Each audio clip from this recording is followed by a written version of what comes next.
መላ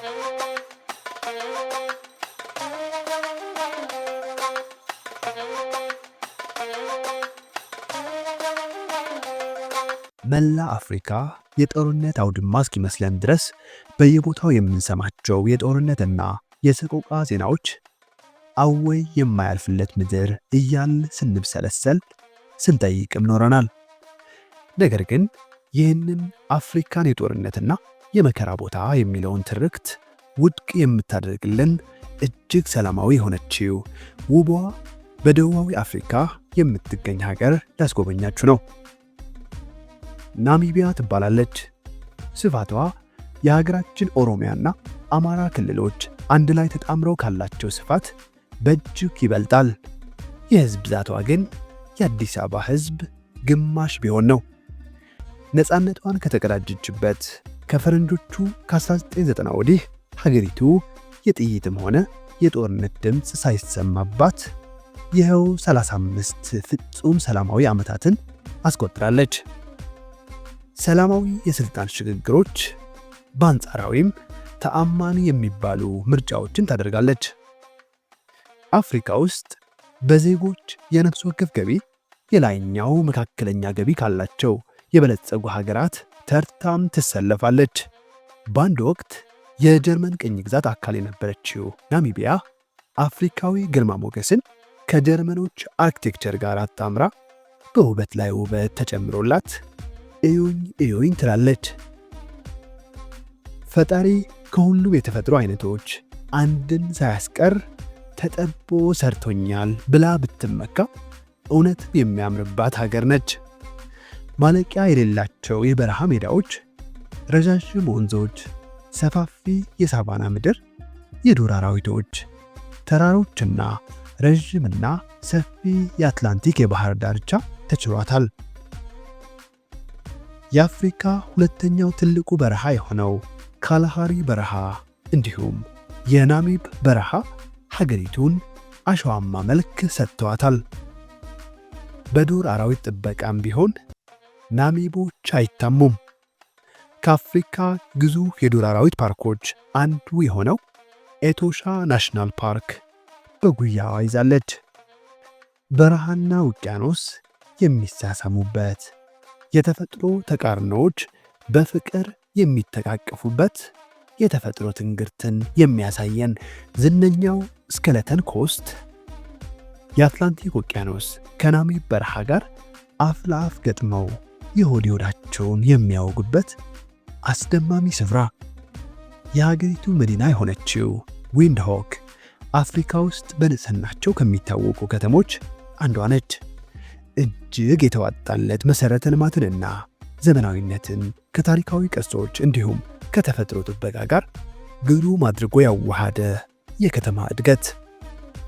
የአፍሪካ ኩራት የሆነው አየር መንገዳችንም ወደዚች ውብ ከተማ የቀጥታ በረራዎችን የሚያደርግ ሲሆን በቅርቡም የሴቶች ቀንን ምክንያት በማድረግ በሴቶች ብቻ የተመራ በረራን ለማድረግ የተመረጠችው ከተማ ይህችው ውብ ከተማ ነበረች።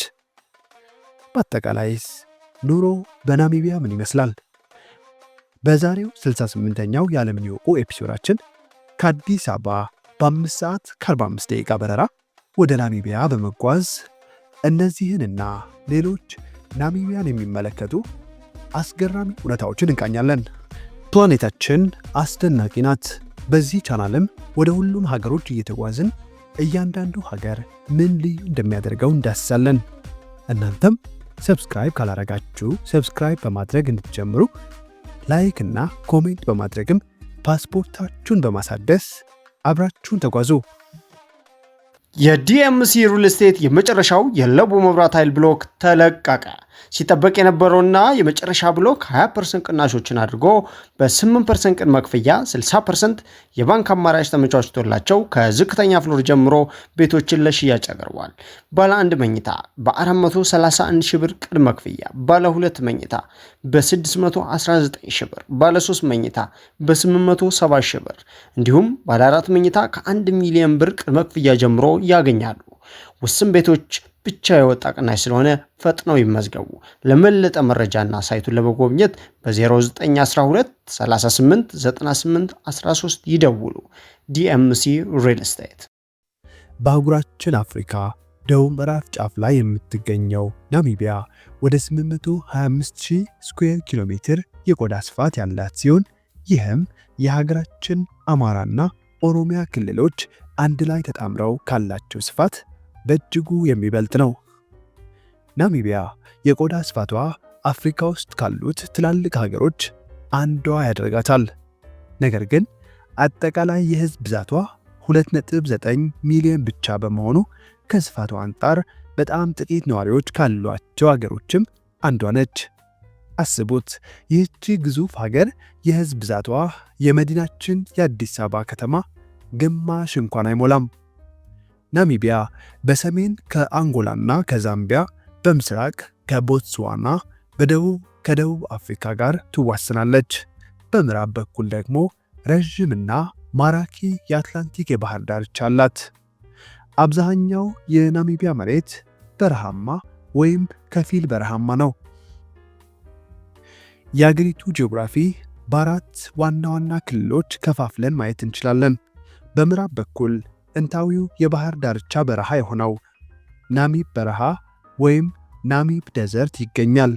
ይህ በረሃ አስደናቂ ቀይ የአሸዋ ክምር፣ ጠጠራማ ሜዳዎችንና ድንጋያማ ከፍታዎችን የያዘ ነው። ናሚብ በረሃ በአጠቃላይ የአገሪቱ የባህር ዳርቻን ተከትሎ የሚዘልቅ ሲሆን አገሪቱም የመጠሪያ ስሟን ያገኘችው ከዚሁ ከናሚብ በረሃ ነው።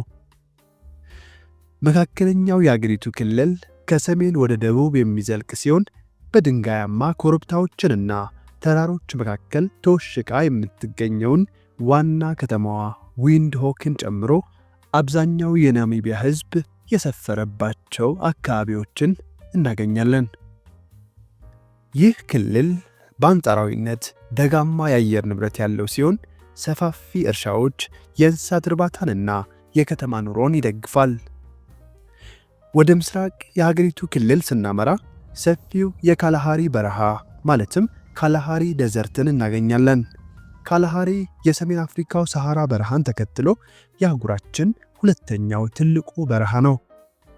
ካላሃሪ ሰፊ አሸዋማ ተፋሰስ ሲሆን ቁጥቋጥ እጽዋት ያሉትና እስከ ቦትስዋናና ደቡብ አፍሪካ የሚዘልቅ በጣም ትልቅ በረሃ ነው።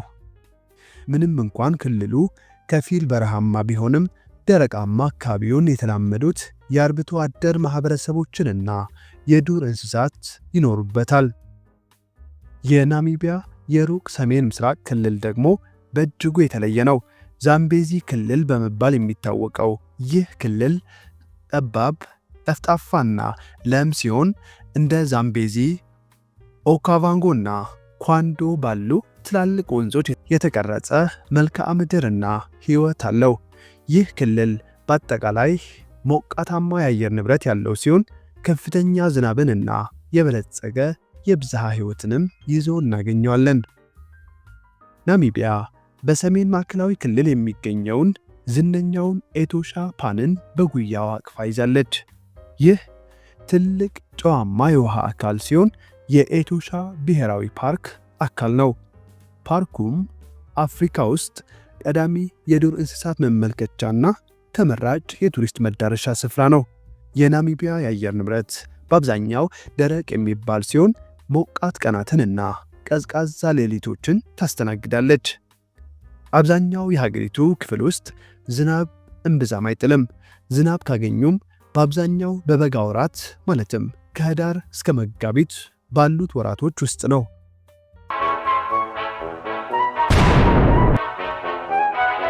የናሚቢያ ታሪክ ወደ ኋላ በሺዎች ለሚቆጠሩ ዓመታት የሚዘረጋ ሲሆን የቀጠናው የመጀመሪያ ነዋሪዎችም ሳን የሚባሉ አዳኝ ማህበረሰቦች እንደነበሩ ታሪክ ያስረዳናል። የሳን ህዝቦች በትናንሽ ቡድኖች ከቦታ ቦታ እየተንቀሳቀሱ ይኖሩ የነበረ ሲሆን ውስብስብ የአደን ክህሎቶችንና ከተፈጥሮ ጋር የተገናኘ መንፈሳዊ የዓለም እይታን አዳብረው ለዘመናት ቤታችን ብለው ኖረውበታል። ከጊዜ በኋላ ሄሬሮና ናማ የተባሉ ህዝቦችም የሳን ህዝቦችን ተከትለው በአካባቢው መስፈር ጀመሩ። 19ኛው ክፍለ ዘመን መገባደጃ ላይ በአፍሪካ ደቡባዊ ክፍል የአውሮፓ ቅኝ ገዢዎች ፍላጎት እየጨመረ መጣ። ናሚቢያም በፈረንጆቹ በ1884 ዓ.ም በጀርመን ደቡብ ምዕራብ አፍሪካ ማለትም ጀርመን ሳውዝ ዌስት አፍሪካ በሚል ስም የጀርመን ቅኝ ግዛት አካል ሆነች። የጀርመን አገዛዝ ታዲያ በአጭር ጊዜ የባቡር መስመሮችን፣ ከተሞችንና የንግድ መሠረተ ልማቶችን ቢያስፋፋም አስከፊ የመሬት ወረራዎችን፣ የግዳጅ የጉልበት ሥራዎችንና የአገሬው ማኅበረሰቦችን ጭካኔ የተሞላበት ጭቆናንም ያስከተለ አሰቃቂ ጊዜም ነበር። በ1904 እና በ1908 መካከል ሄሬሮ እና ናማ ህዝቦች በጀርመን አገዛዝ ላይ አመጹ። ይህም በ20ኛው ክፍለ ዘመን ከተከሰቱት የመጀመሪያዎቹ የዘር ማጥፋት ወንጀሎች አንዱ እንዲከሰት አድርጓል። በ10 ሺዎች የሚቆጠሩ ሰዎች ተገድለዋል። በሺዎች የሚቆጠሩ በማጎሪያ ካምፖችና በበረሃ ሞተዋል።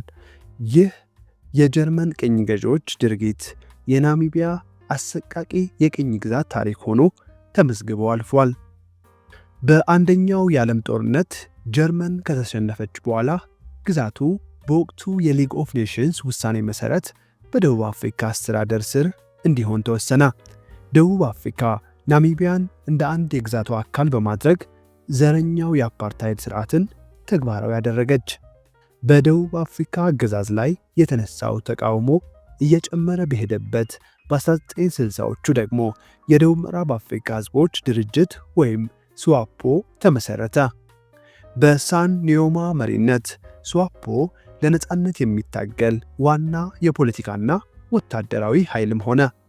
የናሚቢያ የነፃነት ትግል ለበርካታ አስርተ ዓመታት የዘለቀ ሲሆን የተባበሩት መንግስታት ድርጅት ደቡብ አፍሪካ ከናሚቢያ እንድትወጣ የሚጠይቁ ውሳኔዎች ማሳለፍን ጨምሮ በሽምቅ ውጊያ፣ በፖለቲካዊ ቅስቀሳና ዓለም አቀፍ ጫናዎች ተለይቶ የሚታወቅ ትግል ነበር። የእንቅስቃሴው ማርሽ ቀያሪ የመጣው ግን በ1980ዎቹ መጨረሻ ላይ ነበር። በዚያን ጊዜም ወታደራዊ አለመግባባቶች፣ ኢኮኖሚያዊ ወጪዎችና የዲፕሎማሲያዊ ጥረቶች በተለይም የተባበሩት መንግስታት ያደረገው ጥረት ለናሚቢያ ነፃነት ድርድር እንዲደረግ አስችሏል። በፈረንጆቹ በ1990 ዓ.ም ናሚቢያ በይፋ ነፃነቷን አገኘች። ሳም ኒዮማም የሀገሪቱ የመጀመሪያው ፕሬዝደንት በመሆን ተመረጡ። ዊንድሆክ ደግሞ የአዲሲቷ ሪፐብሊክ ዋና ከተማ ሆነች። ከነፃነት በኋላ ናሚቢያ በአንጻራዊ የፖለቲካ መረጋጋት፣ ሰላማዊና ዴሞክራሲያዊ የፖለቲካ ወይም የስልጣን ሽግግሮች እንዲሁም ለሰብአዊ መብቶችና ለአካባቢ ጥበቃ ጠንካራ ቁርጠኝነቶችን አሳይታለች። ዛሬ ላይ ናሚቢያ በሚያስደንቅ የመሬት ገጽታዋ፣ ሰላማዊ ማህበረሰቧ እንዲሁም ለዱር እንስሳት ጥበቃ ባላት ቁርጠኝነት ትታወቃለች። ታሪኳ ምንም እንኳን በቅኝ ገዢዎች በደረሰው በጥልቅ ስቃይና የስነ ልቦና ጉዳት የተሞላ ቢሆንም የጽናት፣ የባህል ብዝሃነትንና የብሔራዊ ኩራት ማሳያ ታሪክም ነው። ናሚቢያ አፍሪካ ውስጥ በጣም የተረጋጉ ከሚባሉት ሀገሮች ተርታ ትሰለፋለች። ነፃነቷን ካገኘችበት የፈረንጆቹ 1990 ዓ.ም በኋላም ሀገሪቱ ሰላሟን እያጣጣመች ትገኛለች። በአንጻራዊነትም ናሚቢያ ሰላማዊና ተአማኒ ምርጫዎችንና የፖለቲካ ሽግግሮችን ስታደርግ መጥታለች። በኢኮኖሚ ረገድም ቢሆን በአህጉራችን ከፍተኛ የመካከለኛ ገቢ ካላቸው 7 ሀገራት አንዷ ለመሆን ችላለች። በእውነቱ የእነዚህ ህዝቦች ሰላማዊ የፖለቲካ ምህዳርና የተረጋጋ ኢኮኖሚ ለሌሎች የአፍሪካ ሀገራት አርአያ የሚሆን ነው። ዊንድሆክ የናሚቢያ ዋና ከተማና ትልቋ ከተማ ስትሆን በማዕከላዊ ናሚቢያ በተራሮች ጉያ ውስጥ የተወሸቀች ውብና ጽዱ ከተማ ነች። በ2023 መረጃ መሠረት 486,000 የሚሆን የህዝብ ብዛት ያላት ከተማይቱ የአገሪቱ የፖለቲካ የኢኮኖሚና የባህል ማዕከል ሆና ታገለግላለች። የከተማዋ ልዩ ውበት ከአፍሪካዊ ግርማ ሞገስና ከጀርመን ቅኝ ግዛት ቅርስ የመጣ ሲሆን ይህ ደግሞ በከተማዋ በሚገኙ ውብ ሃይማኖታዊና ታሪካዊ የሥነ ሕንፃ ሥራዎች ይንጸባረቃል። በ19ኛው ክፍለ ዘመን የተመሠረተችው ዊንድሆክ ናሚቢያ በፈረንጆቹ በ1990 ዓ.ም ነፃነቷን ካገኘች ወዲህ በከፍተኛ ሁኔታ ተለውጣለች። ማዕከላዊው የከተማዋ ክፍል በደማቅ የንግድ እንቅስቃሴና ዘመናዊ ሕንፃዎቹ ይታወቃል። የከተማዋንም ሆነ በአጠቃላይ የናሚቢያን ሕይወት እንዲሁም የአገር ቤት የጥበብ ትዕይንት የሚያሳዩ እንደ ካቱቱራ ያሉ አሮጌ የከተማዋ ክፍሎችንም ይዞ እናገኘዋለን። ዊንድሆክ አፍሪካ ውስጥ በንጽህናቸው ከሚታወቁ እጅግ ጽዱ የአፍሪካ ከተሞች አንዷ ነች። ስርዓት ያለው የመሠረተ ልማት፣ ጽዱ ጎዳናዎቿ እንዲሁም የእግረኛ መንገዶች ለብዙ የአፍሪካ ከተሞች አርአያ የሚሆኑ ናቸው። ዊንድሆክ ዛሬ በአፍሪካ ውስጥ በንጽህናዋ ከኪጋሊ፣ ቱኒዝ፣ ፖርት ሉዊስ እንዲሁም ከኬፕታውን በመቀጠል በአምስተኛ ደረጃ ላይ ትገኛለች። ዊንድሆክ በተለይም ወጥ የሆነው የከተማ ዲዛይኗ እንዲሁም ለከተማ የአረንጓዴ ፓርኮች የሰጠችው ቦታ ይበል የሚያሰኝ ነው። ዘመናዊነትን ከተፈጥሮና ባህላዊ ቅርሶች ጥበቃ አንድ ላይ በማስኬድ የተሟላ እድገትን በማስቀጠል ላይ የምትገኝ አፍሪካዊ ከተማ ነች። ከበረሃ አሸዋማ ቦታዎች እስከ ውብ የዱር እንስሳት ፓርኮች ድረስ ናሚቢያን ለሚጎበኙ ቱሪስቶች ዋና መግቢያ በር በመሆንም ታገለግላለች። ምንም እንኳን በአጠቃላይ ደረቅ የሚባል የአየር ንብረት ቢኖራትም የከተማዋ ከፍታ ግን የሙቀት መጠኑን ሚዛን ስለሚያስጠብቅ ለኑሮ ተስማሚ ያደርጋታል። የከተማዋ አርኪቴክቸር ልዩ መገለጫ የሆነው ክራይስት ቸርች ወይም በጀርመንኛ መጠሪያው ክሪስተስ ኬርሺን ካልጎበኙ የከተማዋ ቆይታው የተሟላ አይሆንም። ክሪስተስ ኬርሺ በዊንድሆክ የሚገኝ ጥንታዊ የኢቫንጀሊካል ሉተራን ቤተ ክርስቲያን ነው። በጎትሊብ ሬዲከር የተነደፈ ሲሆን ዲዛይኑም በ1900 ዓ.ም ተዘጋጅቶ በ1910 ዓ.ም በይፋ አገልግሎት የጀመረ ቤተ ክርስቲያን ነው። ቤተ ክርስቲያኑ በውብ የሮማን ስታይል የተሰራ ሲሆን በፈረንጆቹ በ1974 ዓ.ም ደግሞ የሀገሪቱ ብሔራዊ ቅርስ ሆኖ ተመዝግቧል። ክራይስት ቸርች በዊንድሆክ በሮበርት ሙጋቤ ጎዳና ላይ ከትላልቅ የመንግሥት ሕንፃዎች ፊት ለፊት ይገኛል። አዎ ዊንድሆክ የዚምባብዌው አወዛጋቢ መሪን ለማክበር በስማቸው ሰፊ ጎዳናን ሰይማለች። የኢትዮጵያ ፓስፖርት ባለቤቶች ዊንድሆክን ለመጎብኘት ቪዛ ያስፈልገናል። ወደ ከተማይቱ የሚደረግ የአውሮፕላን ጉዞን ስንመለከት ደግሞ የኢትዮጵያ አየር መንገድ ወደ ዊንድሆክ የቀጥታ በረራዎችን የሚያደርግ ሲሆን ይህም 5 ሰዓት ከ45 ደቂቃና ከ550 እስከ 650 ዶላርን ይጠይቃል። በቅርቡም የሴቶች ቀንን በማስመልከት በሴቶች ብቻ የተመራው የኢትዮጵያ አየር መንገድ በረራ ወደ ዊንድሆክ ጉዞ ያደረገ ሲሆን ናሚቢያ ሲደርስም በሱስቴጄ ሙምባ የናሚቢያ ቀዳማዊት እመቤት ደማቅ አቀባበል ተደርጎላቸው ነበር።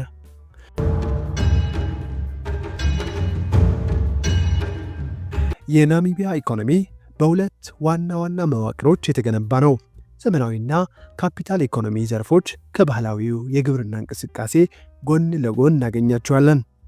እንደ ዓለም ባንክ መረጃ ከሆነ በ2023 የናሚቢያ አጠቃላይ የሀገር ውስጥ ምርት ወይም ጂዲፒ 12.3 ቢሊዮን ዶላር የነበረ ሲሆን የዜጎቿ አማካኝ የነፍስ ወከፍ ገቢ ደግሞ 4743 ዶላር ነበር። ይህም ናሚቢያን የላይኛው መካከለኛ ገቢ ካላቸው 7 የአፍሪካ ሀገሮች አንዷ ያደርጋታል። የሀገራችን አማካኝ የነፍስ ወከፍ ገቢ 1272 ዶላር መሆኑን ልብ ይሏል። የሀገሪቱ ዋና ዋናዎቹ የኢኮኖሚ ዘርፎች ማዕድን፣ በተለይም አልማዝና ዩራኒየም ሲሆኑ እነዚህም የገቢና የውጭ ምንዛሪ ዋነኛ ምንጮች ናቸው። ግብርና በአብዛኛው በባህላዊ መንገድ የሚከናወን ቢሆንም ከፍተኛ ቁጥር ያለው የሀገሪቱ ሕዝብን ይደግፋል። አሳ ማጥመድና ቱሪዝምም እንዲሁ ለኢኮኖሚው ወሳኝ አስተዋጽኦ ያደርጋሉ። በተለይም ከቅርብ ዓመታት ወዲህ ናሚቢያ በተፈጥሯዊ መስህቦቿ ተወዳጅ የዓለም አቀፍ ቱሪስቶች መዳረሻ እየሆነች መጥታለች።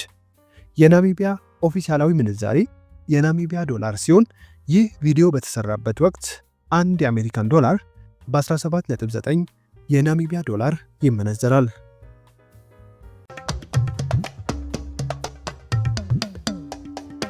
መግቢያችን ላይ እንዳየነው ናሚቢያ ወደ 2.9 ሚሊዮን የሚጠጋ የህዝብ ብዛት ያላት ሀገር ናት።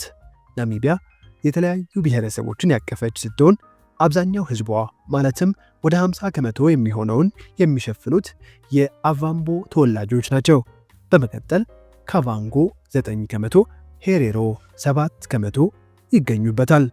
በተጨማሪም አነስተኛ ቁጥር ያላቸው የአውሮፓ ተወላጅ ነጮች በሀገሪቱ ውስጥ ይኖራሉ። እንግሊዝኛ የሀገሪቱ ይፋዊ ቋንቋ ቢሆንም የተለያዩ የሀገሬው ተወላጅ ቋንቋዎች በሀገሪቱ ውስጥ በስፋት ይነገራሉ። ከነዚህም መካከል ኦሺዋምቦ ብዙ ተናጋሪዎች ያሉት ሲሆን ኦጂ ሄሬሮ፣ ዳማራ እና ሩኳንጓሊም ይገኙበታል። የደቡብ አፍሪካው አፍሪካንስ ቋንቋም በሀገሪቱ ውስጥ በስፋት ይነገራል። በሃይማኖት ረገድ አብዛኞቹ የናሚቢያ ዜጎች ክርስቲያን ሲሆኑ ይህም ከአጠቃላይ ህዝቧ ወደ 90 ከመቶ የሚሆነው ይሸፍናል። የአገሪቱን የጀርመን ሚሽናዊ ታሪክ የሚያሳየን ሉተራን ክርስትና በስፋት ተከታዮች ያሉት ሃይማኖት ነው። በተጨማሪም ባህላዊ የአፍሪካ ሃይማኖቶችና ሌሎች እምነቶችን የሚከተሉ አነስተኛ ቁጥር ያላቸው ማህበረሰቦችም አሉ። የናሚቢያ ምግብ የተለያዩ የሀገሪቱ ባህሎችንና ታሪካዊ ተጽዕኖዎችን የሚንጸባረቅበት ተወዳጅ አፍሪካዊ ጣዕሞችን ያቀርባል። ብራይ ብለው የሚጠሩት ባርቤኪው የናሚቢያ የማህበራዊ ህይወትና የምግብ ባህል ምሰሶ ነው። እንደ የበሬ፣ የበግና እንደ ኩዱና ኦሪክስ ያሉ የዱር እንስሳት ስጋ በተለይም ብሬን ለማዘጋጀት ተመራጮች ናቸው።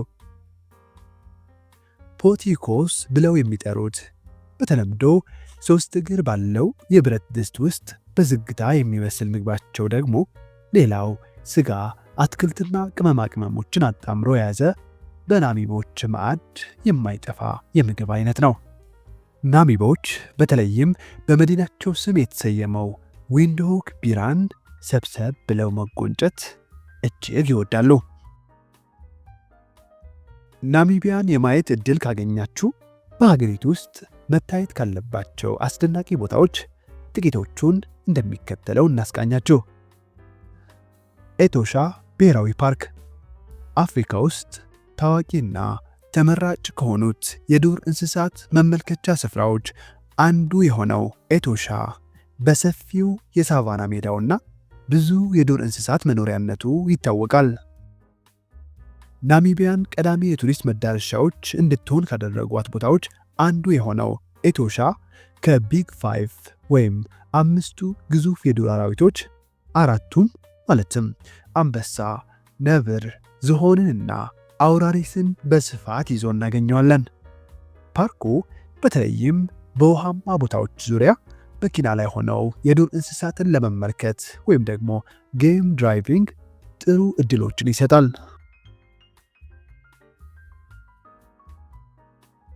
ስኬለተን ኮስት የአትላንቲክ ውቅያኖስ ከናሚብ በረሃ ጋር የሚገናኙበት ስፍራ። አዎ፣ የደረቀው በረሃ፣ የተጠማው በረሃ ከሰፊው ውቅያኖስ ጋር የሚተቃቀፉበት ይህ ትዕይንት ብቻውን ናሚቢያን ለመጎብኘት ከበቂ በላይ ምክንያት ነው። ለዛም ሳይሆን አይቀርም በሺዎች የሚቆጠሩ ጎብኚዎች ወደዚህ ስፍራ የሚያቀኑት። ሶሱቭሊና ዴድቭሌ ይህ በናሚብ ናውክሉፍት ብሔራዊ ፓርክ ውስጥ የሚገኘው አስደናቂ ስፍራ የዓለማችን ዝነኞቹ ረዣዥም ቀይ አሸዋማ ኮረብቶችና በዴድቪሌ በሚገኙት የደረቁ የእሾህ ዛፎች ይታወቃል። በረሃው የራሱ ሕይወት አለው፣ የራሱ ውበት አለው። በተለይም ፀሐይ ስትወጣና ስትጠልቅ ያለው ትዕይንት ውበት ለፎቶግራፍ አንሺዎች ገነት ነው። ስዋኮፕማንድ የጀርመኖች ቅርስ የሆነችው እቺ ታሪካዊ ከተማ የጀርመን የቅኝ ግዛት ዘመን ቅርሶችንና አርኪቴክቸርን ለማየት ሁነኛ ስፍራ ነች። ይህች ተወዳጅ የበዓል መዳረሻ ከተማ ታዲያ እንደ ኳድ ባይኪንግ፣ ሳንድ ቦርዲንግ እንዲሁም ስካይ ዳይቪንግ ያሉ የጀብዱ ስፖርቶችን ለመለማመድ እንዲሁም ባህላዊ ልምዶችንና የባህር ምግቦችን በስፋት ታቀርባለች።